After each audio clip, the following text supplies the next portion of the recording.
Hello students, today we will start science chapter 1 crop production and management. So in this chapter Paheli and Bujo went to their uncle's house. तो उन लोग summer vacation में अपने uncles house में अपने uncle के house में गए हैं और वो उनके अंकल एक फार्मर हैं. वहाँ पे उन्होंने क्या टूल्स देखे जो उनको एग्रीकल्चर में यूज़ होते हैं. ऐसे टूल्स देखे, सिकल, शॉवल, खुरपी, प्लॉ, जो कि फील्ड में यूज़ किए जाते हैं. ऐसे उन्होंने सारे एग्रीकल्चरल इंस्ट्रूमेंट्स देखे.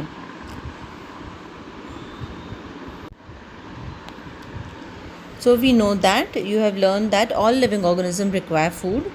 सभी organisms को food चाहिए. Plant make their own food by themselves. Can you recall how green plants synthesize their own food? Do you know how they make their own food? Yes, by the process of photosynthesis. Animals, including human, cannot make their own food. So where do animals get food from? So we get food from plants and other animals. But first of all, why do we have to eat food? You have already know that the energy from the food is utilized by organism for carrying out their various body functions such as digestion, respiration and excretion. So हमें हमारी body activity के लिए, daily life activities के लिए हमें we need energy to work. So we need energy to work, and from where we get energy? We get energy from the food that we eat. We get our food from plants and animals or both. In order to provide food for a huge population, regular production, proper management and distribution is necessary. So what does it mean? In this chapter we'll study the agricultural practices. Agricultural practices में हम जो we have a huge population है ना, उसको maintain करने के लिए we all need food. Food की सप्लाई वो प्रॉपरली अवेलेबल करवाने के लिए हमें प्रोडक्शन प्रॉपर करवाना पड़ता है. प्रोडक्शन पे ध्यान देना होता है कि क्रॉप्स का प्रोडक्शन प्रॉपर हो, प्रॉपर मैनेजमेंट हो, उसके बाद प्रॉपर डिस्ट्रीब्यूशन हो ताकि वो फार्म से जो फार्मर ग्रो कर रहा है क्रॉप वो कंज्यूमर तक पहुंच सके. और these includes the agricultural practices that will study.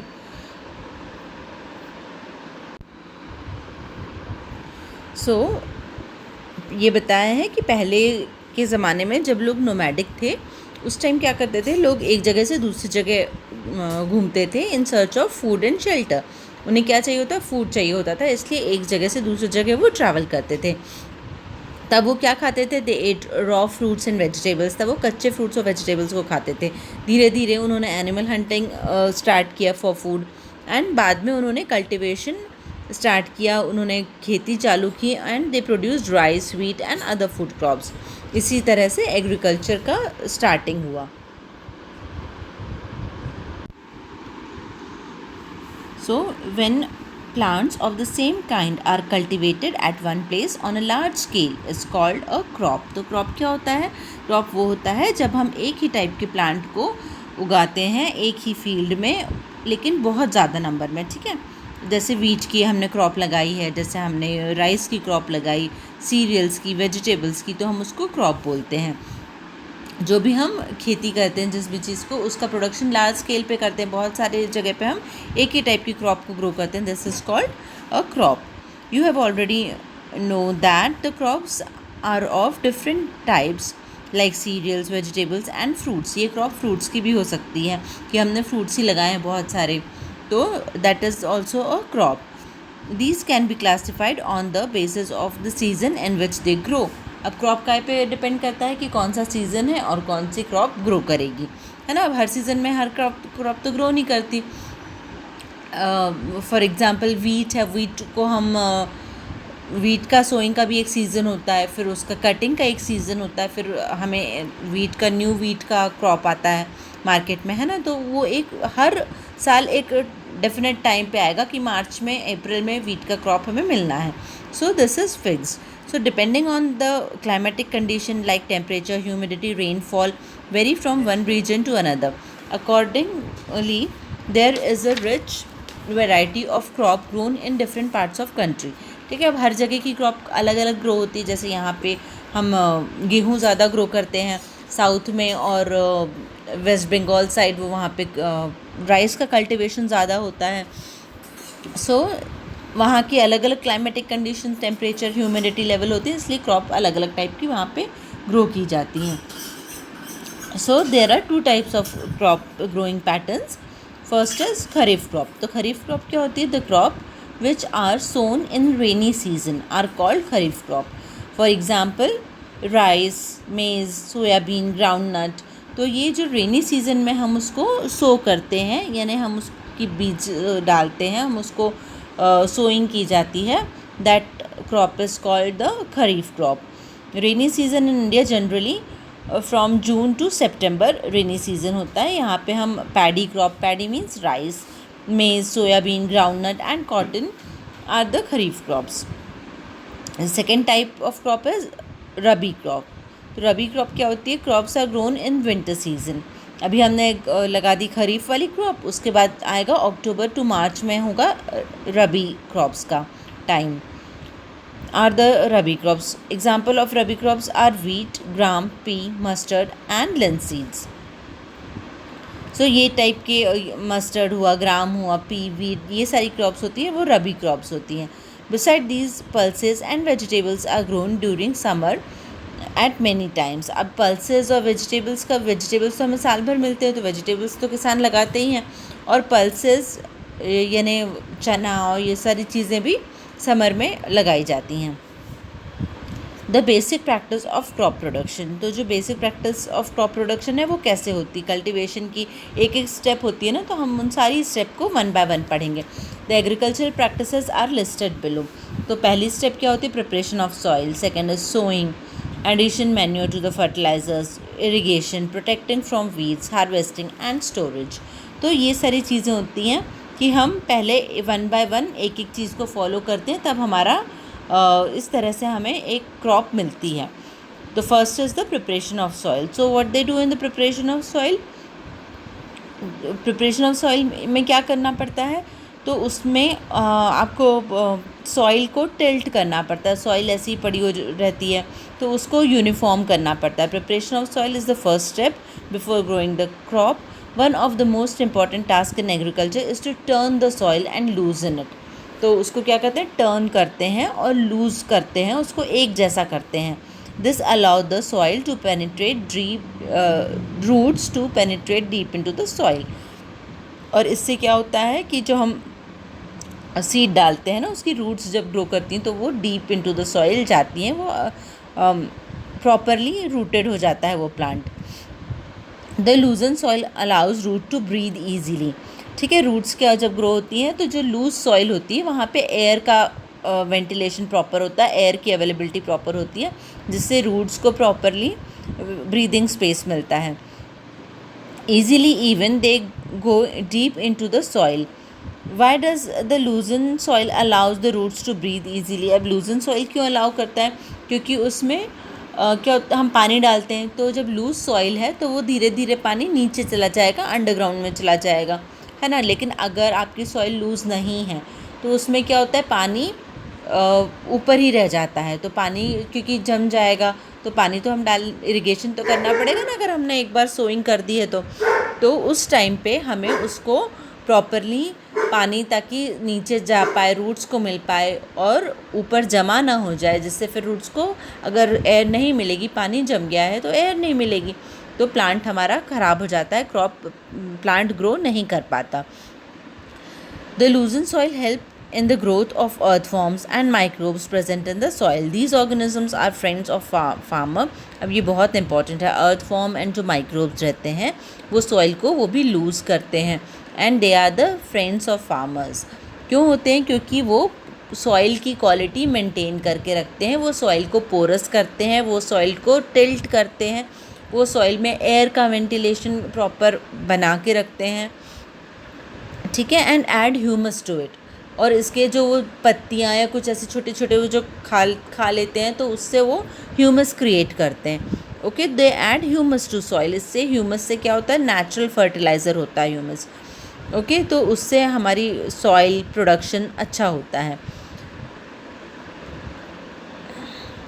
अब why the soil need to be turn and लूजन?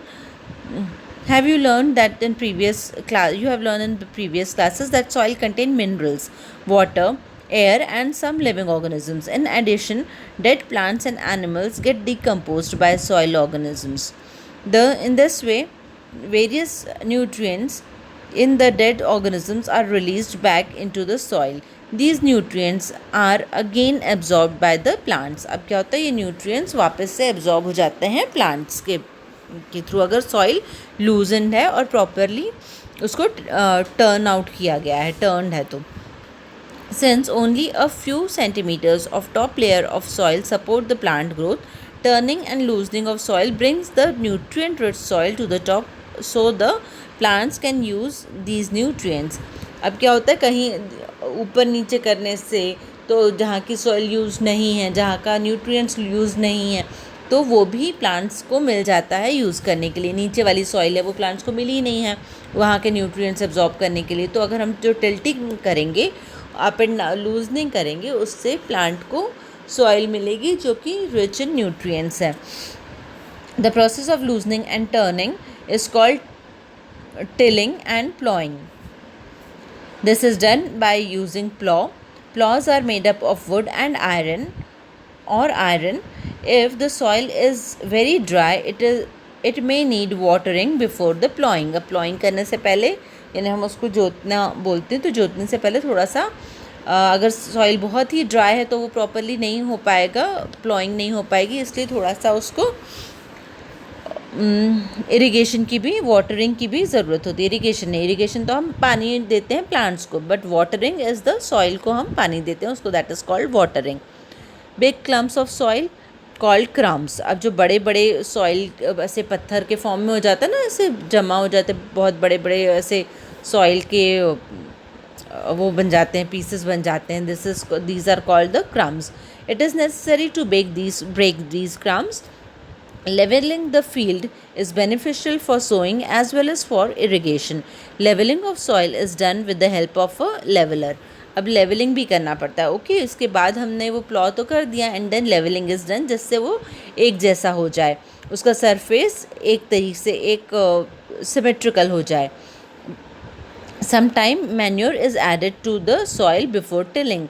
अब टिलिंग से पहले कभी कभी हम मैन्योर भी डाल देते हैं. मैन्योर क्यों ना ऐड कर देते हैं, ताकि जब हम सॉइल को ऊपर नीचे करेंगे तो मैन्योर भी प्रॉपरली नीचे तक पहुंच जाए, प्रॉपरली सॉइल में ऐड हो जाए. The soil is moistured before sowing. अब सोइंग से भी पहले एक बार वाटरिंग किया जाता है, सॉइल को हल्का सा मॉइस्ट किया जाता है. चाहे बारिश हो जाए, पहली बारिश हो जाए, एक दो बार बारिश आ जाए, फिर हम सोइंग करते हैं, ताकि वो सॉइल जो है वो थोड़ी मॉइस्चर आ जाए सॉइल में. Agricultural implements. अब एग्रीकल्चर में हम क्या क्या चीज़ों का यूज़ करते हैं.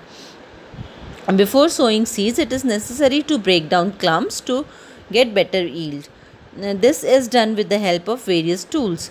अब कुछ टूल्स तो लगेंगे, इतनी सारी सॉइल है, बहुत लार्ज स्केल पे हम कल्टिवेशन करते हैं, तो हमें टूल्स भी चाहिए जिससे हमारा काम ईजी हो जाए. The main tools are used for this purpose are plow, hoe and cultivator. hoe and cultivator. तो प्लॉ क्या होता है? प्लॉ तो नॉर्मल जो आपने देखा होगा जिससे हम खेत जोतते हैं, that is called the plough. This is being used since ancient times, है ना, ये बहुत पुराने टाइम से यूज़ हो रहा है फॉर टिलिंग द सॉइल. ये देखो प्लॉ का पिक्चर दिया हुआ है फिगर 1.1 का. A is the plough. This is made up of wood and is drawn by pair of bulls और अदर एनिमल्स. हॉर्सेस और कैमल्स भी यूज़ किए जाते हैं खेत जोतने में. It contains a strong triangular iron strip called ploughshare. जो प्लॉशेयर होता है, देखो नीचे बना हुआ है एट दिस एंड, वो स्टील का बना है या आयरन का बना हुआ है जो कि सॉइल के अंदर जाता है. The main part of the plough is a long log of would which is called plough shaft. Plough shaft क्या होता है? वो लकड़ी, लंबा वाला लकड़ी होती है, सबसे लंबी वाली लकड़ी लगी हुई, जो जिसकी हेल्प से हम प्लॉ को यूज़ कर सकते हैं. There is a handle at one end of the shaft. ठीक है, एक है इस शेफ्ट में, प्लॉ शेफ्ट में एक हैंडल भी होता है. The other end is attach to the beam which is placed on the bulls neck. और दूसरा ये जो प्लॉ लगाते हैं ये लगा दिया जाता है एक इससे बीम से, जो कि बुल्स के नेक के ऊपर रखी जाती है। The indigenous wooden plows is increasingly being replaced by iron plows nowadays। जो पहले wooden plow यूज़ किए जाते थे, आजकल iron के plow यूज़ किए जाने लगे हैं। Now hoe, it is a simple tool which is used for removing weeds and for loosening the soil. It has a long rod and wood or iron। तो it has a long rod of wood या iron की rod लगी रहती है इसमें। ये क्यों use होता है? To remove weeds and for loosening the soil. Weeds क्या होते हैं? वो अनवांटेड प्लांट्स होते हैं जो हमारी क्रॉप के साथ में उग जाते हैं, जो हमें नहीं चाहिए तो भी उग जाते हैं। और वो क्या करते हैं? हमारा वाटर एब्जॉर्ब कर लेंगे, प्लांट के न्यूट्रिएंट्स एब्जॉर्ब कर लेंगे, तो हमारी क्रॉप कैसे अच्छे से ग्रो होगी। So it is required to remove these weeds. A strong, broad and bent plate of iron is fixed to one of its ends and work like a blade. It is pulled by animals. So ये भी animals को use करके इसको pull किया जाता है। और ये its picture is given here, figure 1.1 का B। इसमें एक बेंट प्लेट लगा है, एक रॉड है, अगेन बीम है, हैंडल है, ग्रिप है। इसको भी जो बेंट प्लेट है उससे हम उसको अनवांटेड प्लांट्स और वीड्स को रिमूव करते हैं। Now cultivator, now days ploughing is done by tractor driven cultivator. The use of cultivator saves labour and time.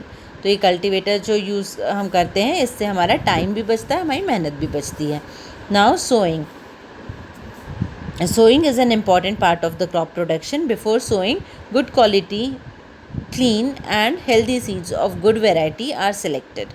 तो पहले सीड्स का सिलेक्शन इज़ वेरी नेसेसरी। अगर हम अच्छे सीड्स ग्रो करेंगे, सो करेंगे, तब तो हमें अच्छी क्रॉप मिलेगी। Farmers prefer to use seeds which give high yield. तो हाई यील्डिंग सीड्स मिलते हैं, उनको प्रेफर किया जाता है।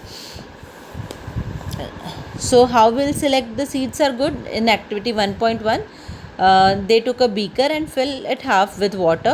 Put a handful of wheat seeds।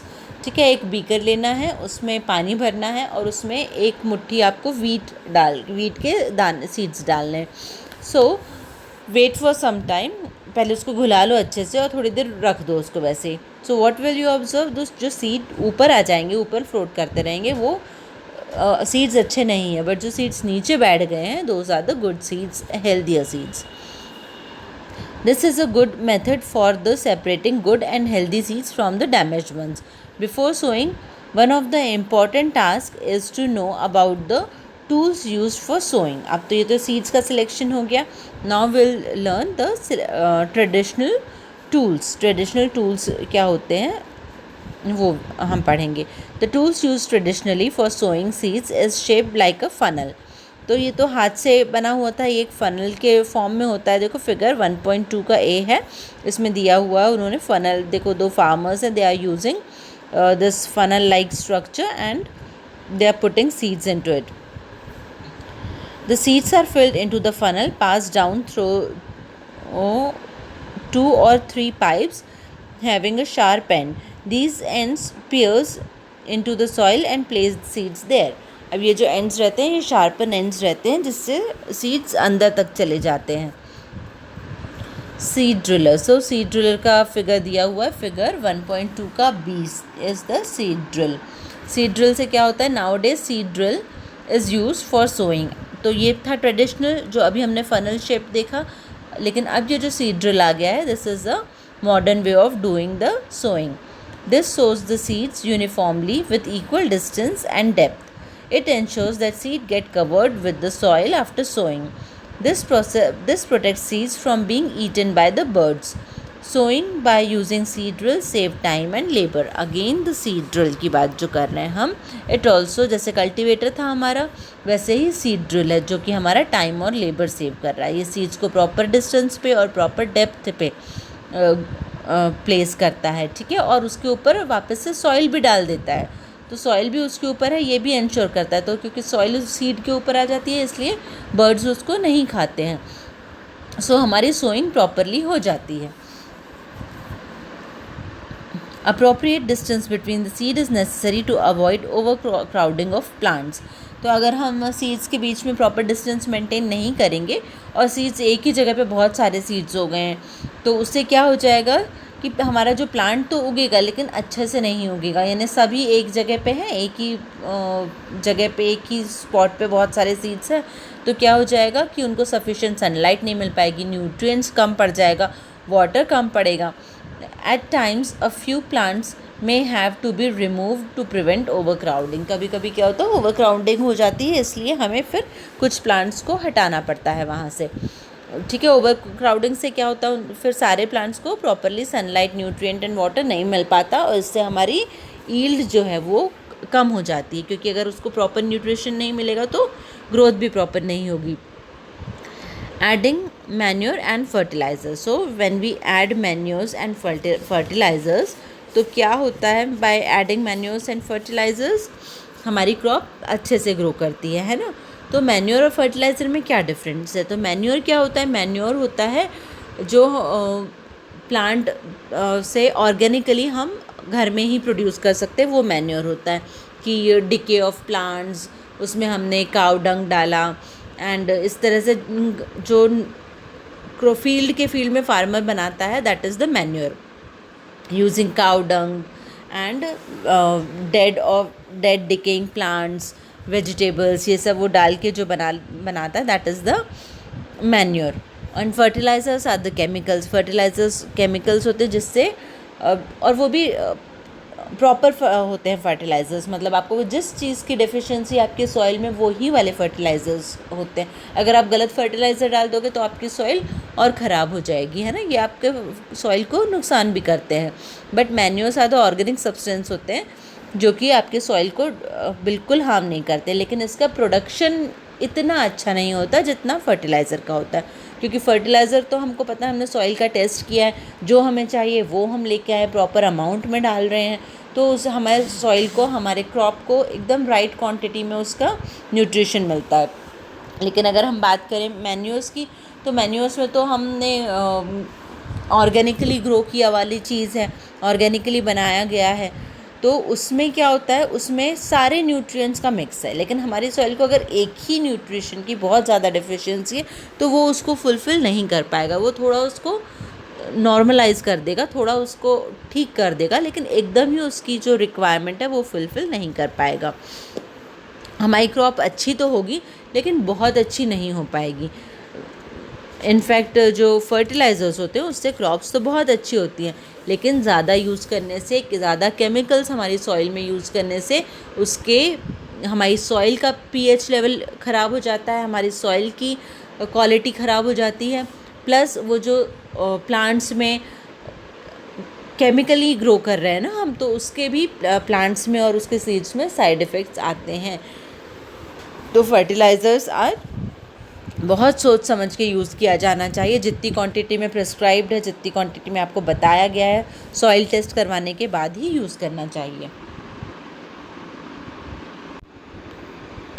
So now will study कि सी एक्टिविटी 1.2। इन दिस एक्टिविटी क्या किया है, 3 ग्लास जार्स ले लिए हैं, उसमें क्या किया है, मूंग या ग्राम सीड्स को जर्मिनेट करके उसमें डाल रहे हैं। तो फर्स्ट जो ए आपका ग्लास है, इसमें क्या किया उन्होंने, थोड़ा सा काउ डंग ऐड किया सॉइल में। सेकंड वाले में क्या किया, इसमें यूरिया ऐड किया, यूरिया एज अ फर्टिलाइज़र, तो इसमें यूरिया ऐड किया। सी में जो है उसमें सॉइल में कुछ ऐड नहीं किया, नेचुरल सॉइल है। तो जब हम इसमें प्रोडक्शन देखते हैं तो ए में होता है प्रोडक्शन ठीक ठीक, देखो प्रोडक्शन दिख रहा है, बी में बहुत अच्छा प्रोडक्शन होता है और सी में एकदम लिटिल प्रोडक्शन होता है। So this is the difference of using manure and fertilizer and not using anything in the soil. Another method of replenishing the soil with nutrients is through crop rotation। एक crop rotation का भी method होता है। ये कैसे होता है, this can be done by growing different type of crop alternatively. यानी क्या करते हैं, हम एक क्रॉप अभी ग्रो कर रहे हैं, दूसरे टाइम दूसरे टाइप की क्रॉप ग्रो करेंगे, तीसरे टाइम तीसरे टाइप की ग्रो करेंगे। तो अल्टरनेटली जब हम इस तरह से क्रॉप ग्रो करते हैं 1 by 1, तो उससे उससे भी सॉइल की क्वालिटी अच्छी रहती है और सॉइल में न्यूट्रिशन बना रहता है. This can be done by growing different types of crop alternatively. Earlier farmers in northern India used to grow legumes as fodder in one season and wheat in the next season. यानी एक season में क्या use कर रहे थे, वो legumes grow कर रहे थे और नेक्स्ट सीज़न में वो वीट ग्रो कर रहे थे. This help to replenish the soil with nitrogen. जब हम लेग्यूम्स ग्रो करते हैं, कोई भी लेग्यूमिनेटेड क्रॉप्स यूज़ करते हैं, तो उसमें क्या होता है, राइजोबियम बैक्टीरिया होता है. ये लेग्यूमिनस प्लांट के रूट में होता है. तो ये क्या करता है, सॉइल में नाइट्रोजन को ऐड करता है. दिस ऐड और नाइट्रोजन का अमाउंट बढ़ा देता है. तो nitrogen is a fertiliser, is a type of fertiliser और ये नेचुरली बढ़ाता है. तो इससे सॉइल ख़राब नहीं होती है, बट हमारे सॉइल की क्वालिटी नेक्स्ट क्रॉप के लिए इम्प्रूव हो जाती है. सो नेक्स्ट टाइम वो वीट ग्रो करते हैं ना. तो this is how the crop rotation help the soil to replenish. This is the difference between fertilizers and manure. Fertilizer is man-made inorganic salt. ये man-made होता है, inorganic होता है. इसको फैक्ट्रीज़ में बनाया जाता है, मिल्स में इसको प्रोड्यूस किया जाता है. ये इनऑर्गेनिक होता है, यानी इसमें केमिकल्स होते हैं. Manure is natural substance obtained by decomposing of cattle Dang and plant residues. है ना, ये प्लांट रेसिड्यू कैटल डंग से डिकम्पोज करके नेचुरली बनाया जाता है by the farmer. Fertilisers is prepared in factories, ये मैंने भी आपको बताया. Manure can be prepared in the fields by farmer. Fertiliser does not provide any humus to the soil. इसमें ह्यूमस का कुछ रोल नहीं होता. Fertiliser is a pure chemical substance जिससे हमारी सॉइल में बिल्कुल ह्यूमस ऐड नहीं होता है.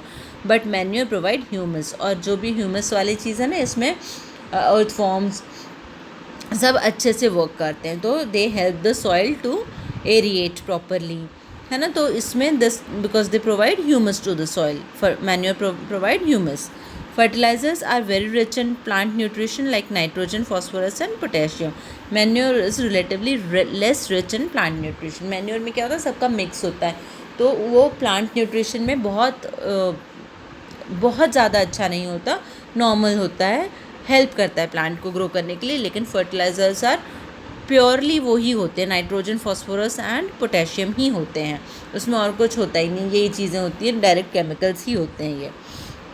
इसलिए हमारे क्रॉप को नुकसान भी पहुंचा देते हैं अगर इनका अमाउंट ज़्यादा हो गया सॉइल में तो. लेकिन एडवांटेजेस ऑफ मैन्योर भी होता है. ठीक है, ये तो हमने डिफरेंस पढ़ा ना. Advantages of manure: the organic manure is considered better than the fertilisers. This is because कि जब हम नेक्स्ट क्रॉप लेंगे तो भी हमारी सॉइल की क्वालिटी अच्छी रहेगी.